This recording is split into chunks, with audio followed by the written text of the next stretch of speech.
Hello दोस्तों, मैं हूं राजीव। आप सबका स्वागत है हमारे YouTube चैनल न्यूज़ चौपाल में।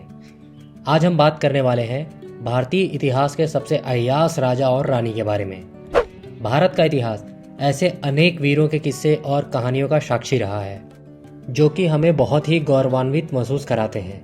लेकिन इनमें कुछ लोग ऐसे भी हैं जिनके काम से देश को बदनाम होना पड़ा। यूँ तो अब भारत में लोकतंत्र का राज चलता है और जनता अपना नेता खुद चुनती है, लेकिन एक समय देश में अंग्रेजों से पहले राजा महाराजाओं का शासन चलता था।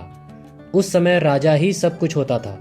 कुछ राजा अपने राज्य में जनहित के कार्य के लिए जाने जाते थे, उन्हें लोग भगवान की तरह पूजते थे।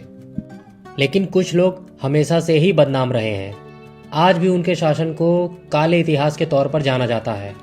आज हम आपको इस वीडियो में भारतीय इतिहास के ऐसे ही अय्याश राजा और रानियों के बारे में बताएंगे जिनके बारे में आप भी जानकर हैरान हो जाएंगे।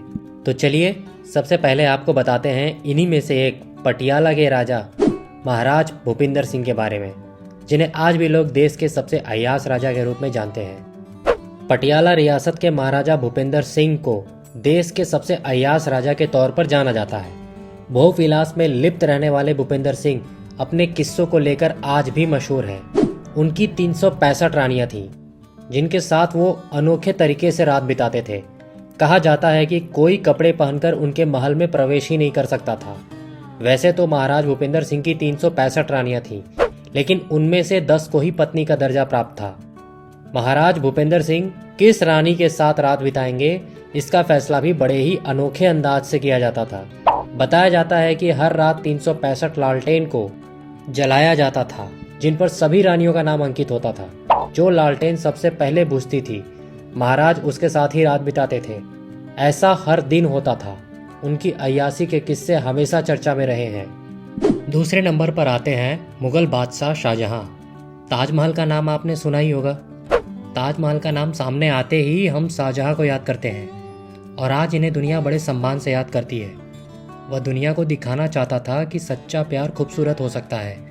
लेकिन यदि आप शाहजहां को अच्छी तरह से जानते हैं तो आप जान जाएंगे कि वह प्रेमी नहीं बल्कि एक सनकी और अय्याश राजाओं में से एक था।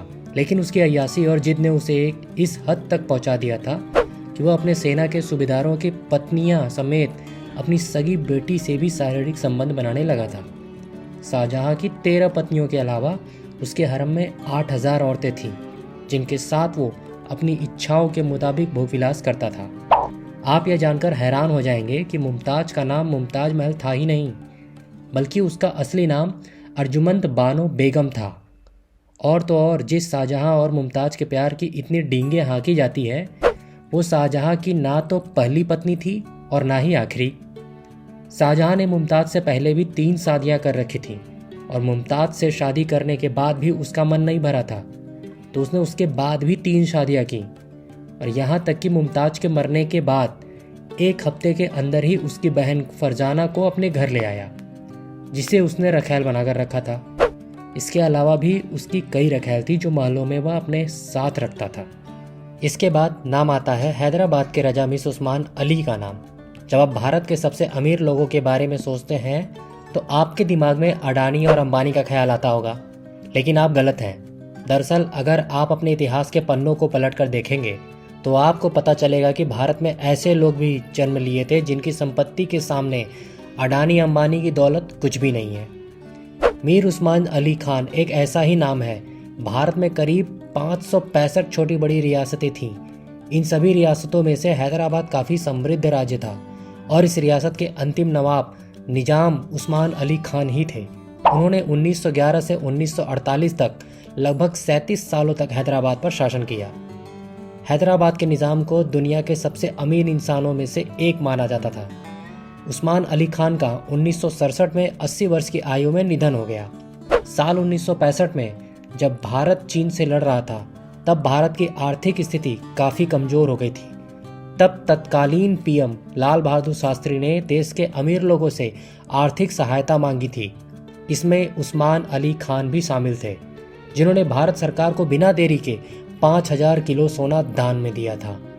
वहीं इनके अय्याशी की बात की जाए तो इनके बारे में कहा जाता है कि इन्होंने ना जाने कितनी औरतों के साथ संबंध बनाए थे, लेकिन उन्होंने हकीकत में भी 5 शादियां की थीं। लेकिन यह सभी शादियां असफल रहीं वह बार बार किसी नई लड़की के साथ शादी करते और उसके बाद उस पत्नी को छोड़कर दूसरी शादी कर लेते। इसी तरह से इनके अय्यासी के किस्से भी काफ़ी मशहूर हो गए थे। इनके बाद नाम आता है जयपुर की राजमाता गायत्री देवी।